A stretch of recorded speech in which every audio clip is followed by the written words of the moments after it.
অঙ্কন করা কি মানুষের বা প্রাণীর ছবি অঙ্কন করা কি হারাম, অনেক গুনাহ হয়। এটা ছিঁড়ে ফেলো তো। আরো ছিঁড়ে ফেলো, এটা আরো ছিঁড়ে ফেলো। দাও দেখো কি করে। ছিঁড়ে ফেলো, ছিঁড়ে ফেলো। এই তো আরো ছেড়ো, ভেরি গুড। ছিঁড়ো তো এগুলো। হ্যাঁ ছেড়ো ছেড়ো ছেড়ো, ওর কাজ কি ছিল বসে বসে ছেড়ো। হ্যাঁ আর আঁকবা না, ঠিক আছে, মনে থাকবে। আপেল এঁকেছি আমি। হ্যাঁ আপেল আঁকবা, দেখি তো। ফল আঁকা যাবে? হ্যাঁ ফল আঁকা যাবে, গাছগাছালি সিনারি আঁকা যাবে, অনেক সুন্দর সুন্দর সিনারি থাকে না। এই তো কত সুন্দর আপেল, দেখাও তো। হ্যাঁ ওটাও আনো, এটাও আঁকা যাবে না। হ্যাঁ এটাও ছেড়ো, এটাও তো প্রাণী।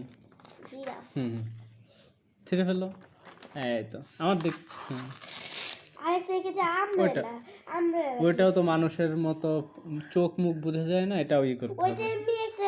বাবা এনেছিল এরকম একটা ছাতা। আচ্ছা ওইটাও ছিঁড়ে ফেলো, বাকি ওইটা থাকবে, ওই তরমুজ থাকবে। হ্যাঁ হ্যাঁ এটা ছিঁড়ে ফেলো, ছেড়ো, তুমি ছেড়ো এটা। হ্যাঁ ছেড়ো ছেড়ো ছেড়ো, ভেরি গুড। আর কখনো আঁকবা না বলো আমি। ভেরি গুড, আল্লাহ কবুল করুক।